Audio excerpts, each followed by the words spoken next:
Boa tarde. Buenas tardes. Boa tarde, Portugal. Son Luz Campello, a presidenta xunto con José Antonio Seoane deste 14º Congreso de Trabajo Social y Salud y primer encuentro ibérico de trabajo social sanitario. Como es tradición, solemos celebrar los congresos asociados a alguna universidad donde se ubique el congreso. Por eso, hoy estamos aquí, en la Universidad de A Coruña, en este magnífico sede del edificio del Rectorado, de la mano y del reconocido y querido, como decía, profesor José Antonio Seoane, que tenemos además la suerte de tenerlo en la conferencia de inauguración. Os voy a contar algunas cositas relacionadas con el Congreso e intentaré ser breve.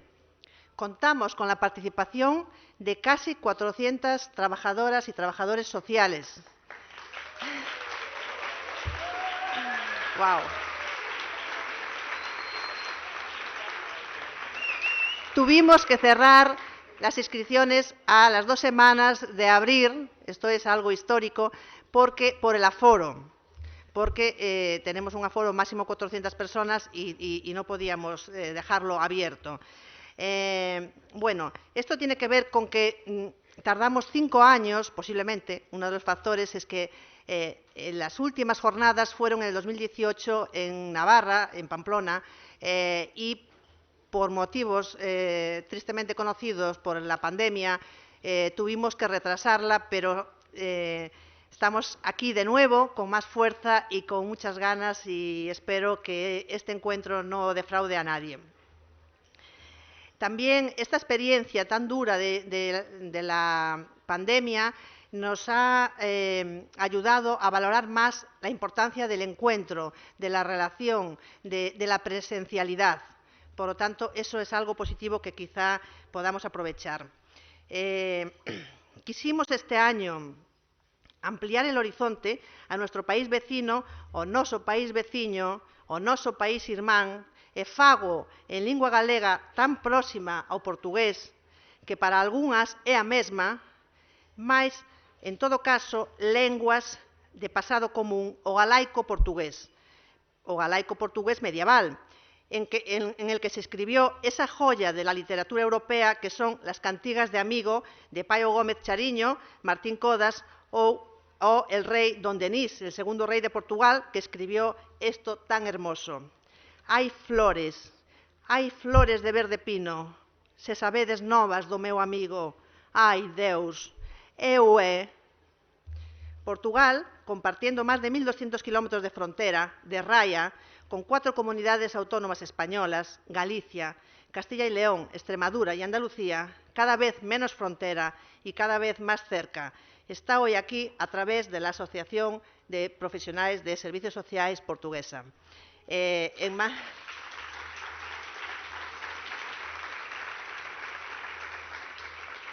preside Julia Cardoso, dando lugar al primer encuentro ibérico de trabajo social sanitario. Con el lema Innovando y ampliando las capacidades del sistema de salud, pretendemos marcar una nueva agenda del... A ver, porque tengo que... Está por atrás. Una nueva agenda de la profesión y estamos preparadas para contribuir y fortalecer el sistema público de salud y conseguir una mejor salud y calidad de vida para la población. Para ello se articulan los 4 ejes del Congreso, como sabéis, innovación y liderazgo, ecología, comunidad y nuevas brechas sociales, autonomía y derechos de salud y humanización ante la complejidad social y sanitaria, a través de conferencias, mesas redondas y todo lo que vosotros aportáis, el contenido científico mediante las comunicaciones, talleres y pósters, y que agradecemos enormemente. Hemos querido innovar en la imagen con una cartelería contando con la artista multidisciplinar Gosia Trebak, que está por aquí, Gosia, de origen polaca y afincada en Galicia, que agradecemos todo el trabajo realizado para este congreso. El arte es una maravilla que nos alimenta la mente y el espíritu. Gracias. Querida Gosia.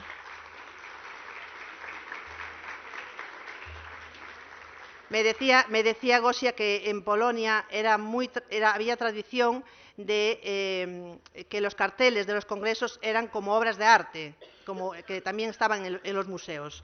Pues a ver si iniciamos esa línea. Cuidamos también la perspectiva de género. Pensamos que no podemos hacer un buen trabajo social sin tener en cuenta el género, con conferencias específicas en esta línea y con la profesora Amelia Valcárcel, filósofa y teórica del feminismo de primer orden, para la conferencia de clausura, porque nos lo merecemos. La profesión merece escuchar la voz de los y las grandes, sin vacilaciones.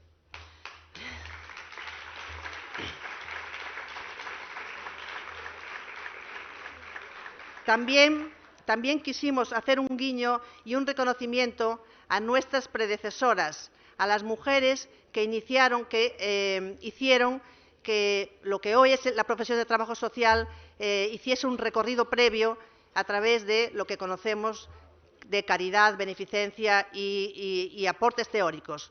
Y este guiño, renombramos las salas de las conferencias de este rectorado con nombres de las principales mujeres predecesoras del trabajo social de A Coruña.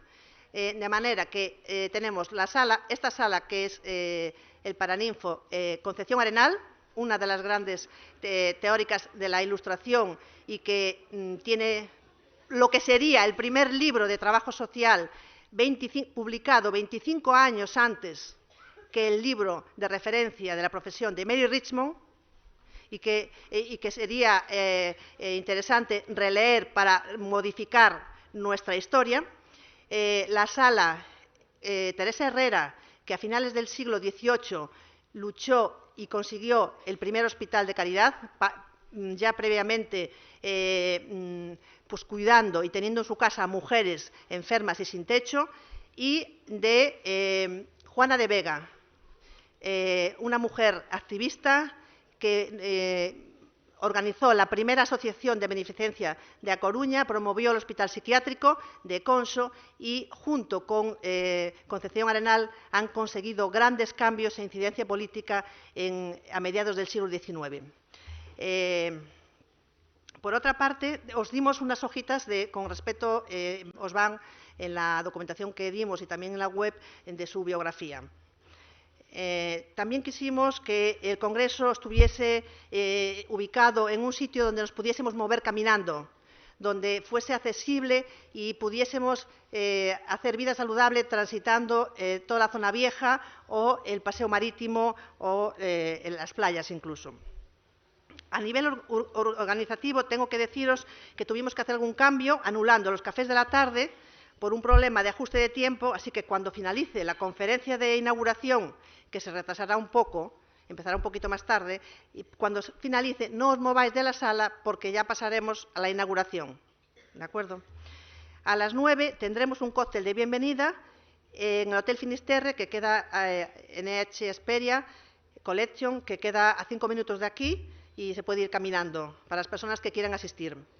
Tendrá también lugar la entrega de 2 premios a la mejor comunicación y al mejor póster que patrocinan 2 entidades de aquí de la zona, Caser y Domus Vi, y se entregarán antes del acto de clausura.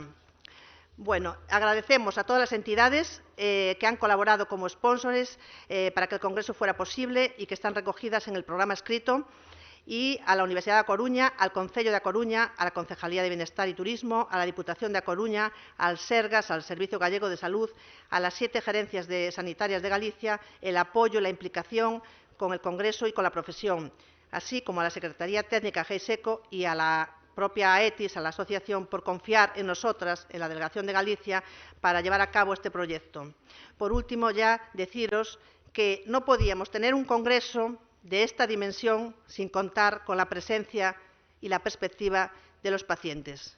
Por lo tanto, traemos aunque solo sea una persona, pero tenemos aquí a la querida y admirada Eva Veiga, enferma crónica, paciente crónica y gran poeta, con una enorme obra publicada individual y colectiva, para que nos cuente alguna experiencia o apreciaciones que a lo largo de sus más de 20 años de recorrido por el sistema de salud nos pueda aportar. Nos pasaremos, como digo, unos 10 minutos de tiempo, pero está controlado la organización. Espero que el Congreso cumpla vuestras expectativas. Bienvenidos.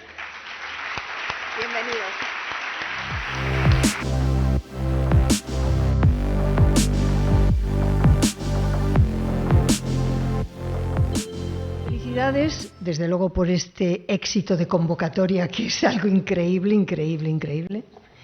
Y especialmente porque todo aquello que se haga en favor del conocimiento y de la profesionalidad, de una vocación profesional, como creo que es el trabajo social y en concreto el trabajo social sanitario, me parece no solo necesario, sino encomiable. Y, en segundo lugar, agradecer a Luz Campello, a este excepcional ejemplar de humana que tenemos aquí, su invitación. Una invitación a ocuparles un tiempo que no sé en el que no sé si podré decir algo interesante para ustedes. Desde luego, nada nuevo les voy a decir, nada que ustedes no sepan. Simplemente voy a tratar de ser una especie de recordatorio testimonial, ¿no? De, como decía Luz, de una larga convalecencia, vamos a decir, o de una cronicidad pues ya de 30 años. En el 93 se me diagnosticó una leucemia aguda, en el 94 hice un trasplante de médula y entre las secuelas está el estar viva, que ha estado muy bien, y por otra parte pues problemas, secuelas serias como perder la visión prácticamente o de otra índole, pero que me impidieron seguir con mi trabajo y con mi actividad, pero que no obstante me ha abierto esa experiencia a otras oportunidades, porque cuando se cierra una puerta siempre se abren otras, y ha sido la experiencia más importante de mi vida y la que me ha transformado en la persona que además quiero ser, porque no me cambiaría ahora por la que era antes, ¿no? Entonces, bueno, desde esa perspectiva van a disculparme que hable de mí, que hable de mis propias experiencias, porque es lo único que real puedo aportar, ¿no? Creo que el ser humano es un animal vulnerable, más aún cuando está o se siente herido, enfermo, débil. Cuando acudimos a un servicio sanitario, sea cual fuere, estamos expuestos y a veces literalmente desnudos ante quien nos observa, nos ausculta, nos diagnostica, ante quien nos juzga o ante simplemente quien nos atiende, ¿no? Y estamos en una relación ya de poder. Es decir, que estamos siempre en una situación, en una relación vertical, ¿no? En la que nosotros somos la parte más vulnerable de esa. Esa relación depende del trato y de la comprensión en la que se dé, puede bloquear, puede deprimir, puede incluso enfurecer al paciente, ¿no? De ningún momento está justificado, es intolerable que alguien se enfurezca, ¿no? O que pueda agredir. Pero lo cierto es que creo que cada vez hay más agresiones, ¿no? Lo cual, repito, es intolerable. Pero no sé si está tan en relación con la atención sanitaria, sino a lo mejor en relación al estado de violencia que está filtrando y que está colonizando nuestra sociedad, ¿no? Quizás sea más por ahí. Porque lo cierto es que las enfermedades de la sociedad afectan también afectan a los individuos, desde luego, y a veces acuden esas enfermedades al sistema sanitario también. En esa relación, a veces difícil, a veces frustrante, creo que hay un problema, y mayoritario, voy a decir. Siempre estoy hablando de generalidades, ¿no? Toda generalidad falsifica un poco el análisis, pero es la única posibilidad que tenemos aquí. Por lo tanto, reconociendo todas las excepciones a esa generalidad, decir que somos herederos, la sociedad, y por lo tanto también el sistema sanitario, de una concepción dualista del ser humano, que viene de muy antiguo, ¿no? Desde Platón, pasando por Descartes, la influencia de las religiones, etcétera, en que el ser humano se disocia entre alma y cuerpo, entre mente y cuerpo, ¿no? Y eso es una disociación que resulta fatal, porque nosotros no vamos al médico, no vamos a la médica arrastrando un cuerpo, ¿no? Sino que somos una unidad integral de cuerpo y mente de la que emerge una conciencia y un sentido de la vida, ¿no? Y ese sentido de la vida tiene mucho que ver con esa idea del cuerpo disociada o no.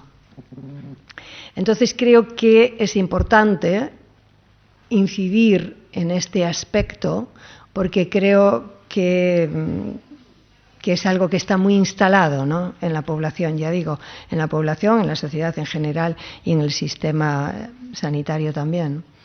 Y esa persona, que es una unidad integral, además, lo es porque por su pertenencia y su relación con su medio ambiente, con su circunstancia social, económica, cultural, etcétera, hasta el punto de que a veces, si no la originan, pero a veces esas circunstancias o esos factores pueden estar modulando la propia enfermedad, ¿no? Por lo tanto, es importante saber de dónde venimos y también hacia dónde vamos, es decir, hacia dónde regresamos, hacia dónde regresa el paciente después de que recibe un diagnóstico. No hablo de regresar a un lugar, que también es importante, es decir, cómo va a convalecer, en qué circunstancias lo va a hacer, sino a qué lugar de su biografía, a qué momento de su biografía, porque a veces un diagnóstico puede abrir una falla ante tus pies, puede ser un cambio de agujas en tu tren, ¿no?, en tu recorrido existencial. Y como decía antes, cuando se cierra una puerta se abre otra, pero no siempre somos capaces de verlo solos, ¿no? Y también en eso necesitamos ayuda. Y después están las enfermedades crónicas, por ejemplo, ¿no?, que es un día a día, es una lucha día a día. Dice el filósofo Santiago Albarrico, en un libro muy interesante que es Ser o no ser un cuerpo, que hoy en día, en la era de la imagen, solo tienen cuerpo los pobres y los enfermos, ¿no? Yo estoy de acuerdo con esto, pero haría una matización. No tenemos cuerpo, somos cuerpo, ¿no? Somos un cuerpo con una mente, pero somos fundamentalmente eso. Los enfermos crónicos luchamos cada día por mejorar un poquito, porque una pequeña mejoría es un mundo, es una bendición. Así que, sabiendo que los médicos te diagnostican como crónico y te mandan para casa, y te mandan así para siempre, y mientras no te vayas, o sea, mientras no enfermes de otra cosa, ya está, pues nos preocupamos de investigar, de buscar información. Y no estoy hablando de información o investigación en alternativas ni nada de eso, no. Dentro de la medicina convencional hablo. Y cuando encontramos algo, vamos al médico, se lo comunicamos y caso omiso, ¿no? No digo siempre, yo conozco a médicos excepcionales en eso. Pero casi siempre caso omiso, porque se supone que si eres un enfermo crónico ya está. Y lo peor es cuando te dicen, es que tienes que aprender a vivir con tu enfermedad. Esto es lo más alucinante. Pues claro, es que es lo que estoy haciendo, ¿no? Es lo que estoy haciendo. Pero entonces añaden, y entonces tú les dices, y además he encontrado que esto me va muy bien. Y para encontrar que esto va bien a las personas por una determinada dolencia, quiero decir, entonces, y he tenido que esperar 5 años o 3 o lo que sea para observarlo en mí, para darme cuenta en mí, porque nadie me lo ha dicho. Tú se lo comentas a él porque quieres compartirlo con los demás, para que no esperen tanto tiempo. Y el médico te dice, no, pero eso te va bien a ti, pero no tiene nada, o sea, los demás, bueno, ya sé que puede irme a mí bien y a los demás no. No, pero es que cada paciente es un mundo. Y yo digo, ¿y si cada paciente es un mundo, por qué nos aplicáis el mismo protocolo siempre, no? Bueno, entiendo que esta respuesta es un poco falaz, ¿no? Porque la cosa es más compleja. Efectivamente, tiene que haber un protocolo. Pero en el protocolo también tiene que estar la flexibilidad suficiente para poder avanzar, porque si no estamos encerrados, ¿no?, en algo. Pero para eso hay que escuchar. Y creo que este es el gran problema, no solo del sistema sanitario, sino de nuestra sociedad en general, que no escuchamos. No nos escuchamos a nosotros mismos, nuestro cuerpo, no escuchamos a los demás y entonces nos perdemos algo seguro, algo importante seguro y algo que puede ser evolución positiva, algo que puede ser mejorar, y eso es una pena. Efectivamente somos diferentes, pero también somos parecidos y casi todas las personas necesitamos más o menos lo mismo: cuidado, acompañamiento. El ánimo es muy importante. Cuando a mí me diagnostican leucemia, yo entonces lo único que sabía era que te morías. Así que al momento de que la doctora me dijo que tenía leucemia, entró mi padre y yo le cogí la mano y le dije, lo siento, pero se le iba a morir una hija. Y entonces él me dijo, ¿por qué? Y yo le dije, pues porque sabes lo que tengo. Sí, claro, ¿y qué? Y yo, ¿cómo que y qué? Y dice, no pasa nada, ¿y qué? Le acababan de decir fuera que seguramente no sobreviviría ni 2 horas, ¿no? Entonces, yo en ese momento dije, pero bueno, yo pensé. Con lo cual no volví a pensar que me moría, ¿no? Y eso sabía, entonces en ese momento decidí que tenía que luchar. Y eso es muy importante. Al contrario, por eso digo, hay que atender a las familias y enseñar a las familias.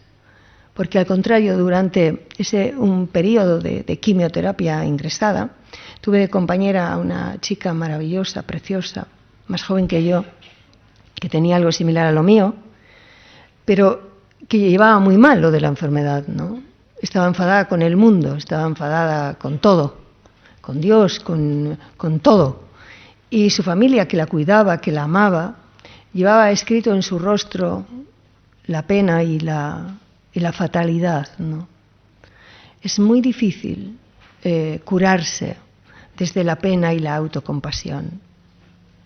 Tenemos que aprender y nos tienen que ayudar a aprender que la enfermedad no es algo ajeno, sino que nosotros mismos, nosotras mismas, somos la enfermedad. Y que es un trabajo que tenemos que hacer con nosotras mismas, con nosotros mismos, ¿no? Tienen que enseñarnos a no tener autocompasión, compadeciéndonos, ojo, compadeciéndonos, para no tener autocompasión ni ser tiránicos, porque esto también está muy mal y esto puede hacerlo un paciente. Hay que enseñarle que hay que centrar a la gente también, no se puede ser tiránico, Hay gente muy tiránica con sus familias, por ejemplo, ¿no? Es decir, tenemos que estar siempre aprendiendo unos y otros, ¿no? Creo yo. Ustedes tienen una profesión, un trabajo que abarca un amplísimo espectro. Por lo tanto, pueden permear tanto la sociedad como el sistema. De hecho, su trabajo es psicosocial, ¿no? Y esto a mí me parece algo maravilloso, ¿no? Algo importantísimo, algo decisivo, algo fundamental. Permear el sistema, porque cuando hablo, estoy hablando del sistema, porque ya digo, hay, y los conozco, profesionales maravillosos, excepcionales. El factor humano es fundamental, que lo están sosteniendo para bien, ¿no? Pero la verdad es que el sistema está haciendo que los profesionales no tengan tiempo, ni recursos, ni forma de generar una buena atención. Y esto es lo que hay que poner sobre la mesa, ¿no? Cuando en otro ingreso, en una planta que no era la mía, en una mesilla me pusieron unas pastillas, ¿no? Las pastillas de todos los días, y yo vi que había una que no correspondía a los días anteriores. Y el médico no me había informado de ningún cambio, así que me fui a enfermería y les dije que, de buenas maneras, educadamente, por supuesto, qué pasaba con aquella pastilla y por qué la tenía que tomar. Y todavía recuerdo el enfado e incluso el desprecio de aquella persona que me habló terriblemente de que yo estaba desconfiando del sistema. Yo le pregunté si del sistema decimal, porque no podía entender cómo tenía que ser creyente ciega del sistema, ¿no? Claro, es que hay gente que piensa que mejor un paciente desinformado. Y eso es algo nefasto, ¿no? No, somos pacientes, pero debemos de ser pacientes activos, no pasivos, porque tenemos que ayudarnos y ayudarle al médico o a la médica a curarnos. Y porque si yo estoy bien informada de qué hace una medicación en mi cuerpo, por qué la estoy tomando, para qué es, me conciencio de otra manera para tomarla perfectamente, por lo tanto, para que sea más eficaz, por ejemplo, o para evitar errores si hay un error humano. Yo le decía a esta señora, pero es que si tú te has equivocado, te estoy liberando de un error y al mismo tiempo yo me estoy salvando, ¿no? O sea, tenemos que ser realmente activos, ¿no? Y la información es muy importante. Y la información ha de ser sobre todo exquisita cuando alguien interviene en tu cuerpo. Al día siguiente de ingresar yo por urgencias y antes de que se me diagnosticara lo que me ocurría, por la mañana entró en mi habitación una doctora que me ordenó darme la vuelta. Y sin mediar absolutamente ninguna explicación, me perpetró una punción medular. Yo lloré, fue la única vez que lloré durante mi enfermedad, durante mi proceso, y no lloré de dolor, que era grande, el que tenía además, no de la punción. Lloré por un sentimiento horrible de humillación. Porque no somos un objeto. Esa era la teoría mecanicista de la que hablaba antes, que todavía está vigente y operativa. No somos un objeto, no somos una lavadora, no somos un ordenador sobre el que cualquiera puede intervenir. Y además somos una emoción, somos un sentimiento, somos muchísimas cosas que influyen. Porque, ojo, es decir, la mente está influyendo en el cuerpo y el cuerpo en la mente. Eso es así, ¿no? Echo en falta, por tanto, en el sistema sanitario público, una mayor humanización. Y en este sentido creo que la cosa ha ido a peor, si me permiten. Así como en ámbitos como el suyo, como el trabajo social, se ha mejorado infinitamente, infinitamente desde que yo estoy enferma. Y en el sentido tecnológico, científico, de descubrimientos, yo me emociono cuando veo todos los avances médicos que hay, ¿no? Y que nos pueden ayudar y salvar la vida. Pero no en el de la humanización, y repito, es un problema del sistema. Haciendo el trasplante en Madrid, entonces, imaginen, en el año 94, era una cosa, el equipo médico decía que era algo inhumano. En un momento, en uno de los días más críticos de mi proceso, los médicos abrieron la puerta por la mañana, echaron una mirada furtiva y cerraron, porque no podían ya perder tiempo por alguien que no iba a sobrevivir. Y yo pensé en aquel momento, porque claro, esa es otra. Cuando estamos ya como en el otro barrio, pues creen los sanitarios que no nos enteramos de nada y hay una inteligencia del cuerpo integral, que sí está. No sé si en todos los casos, pero en muchos está. Enterándose y consciente absolutamente de todo y quizás mucho más que los otros, ¿no? Y yo pensé que tenía que sobrevivir porque quería sobrevivir, pero además porque tenía que decirles algo a aquellos facultativos, ¿no? Y se lo dije. Ellos se defendieron arguyendo que tenían que evitar el sufrimiento porque es muy frustrante cuando se te va un paciente. Y pensaba, ¿y nuestro sufrimiento qué pasa, no? Yo era fuerte, pero podía no serlo en aquel momento. Y no me afectaba aquello si no era con rabia, ¿no? Igual me salvaron la vida, ¿eh? Y quiero decir que la humanización es fundamental. Y yo creo que quieren que esta depauperación del sistema creo que tiene su lógica, ¿no? Porque además hay otra música por ahí, seguro que se me está pasando. Tenemos que ir cerrando. Sí. Bueno, no, simplemente acabo. Digo que hay una música por ahí que dice que el paciente, que nos quiere hacer creer que el paciente es una carga para la sociedad, es una carga para el presupuesto del Estado, ¿no?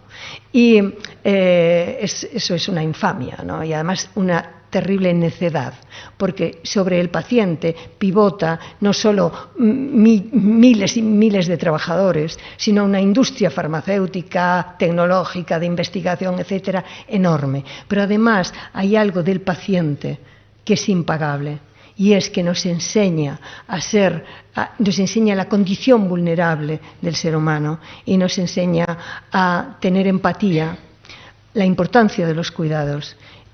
Porque no olvidemos que ese ha sido el camino de evolución del sapiens, es decir, conocer la empatía y el altruismo. No podemos abandonarnos. Somos humanos porque trabajamos para serlo. No nos abandonemos. Yo les agradezco profundamente la parte inmensa, necesaria de su trabajo. Y solo me queda decirles que yo confío en ustedes. Gracias. Gracias.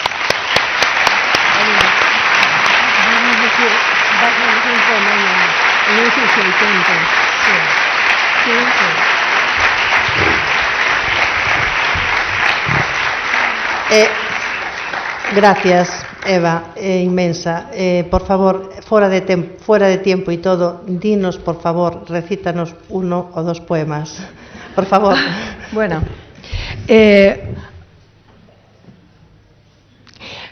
cuando yo estaba enferma en el trasplante, No quería quedarme en la cama ningún día porque pensaba que así a lo mejor ya no me levantaba más. Entonces mi madre me cogía en brazos, yo tenía siempre música y me echaba encima de ella y entonces bailábamos.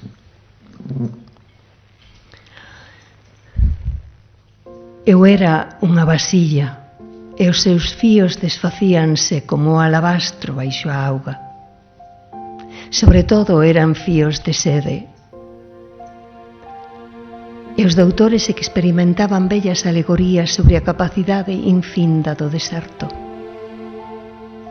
Pasaron así semanas e atravesamos as fronteiras onde a dor extrema se fai ao cabo territorio da dozura e amencemos sen máis defensa que a pele exhausta do camiño. Non te rendas, dicíasme. Agora esa flor e a bolboreta bailemos.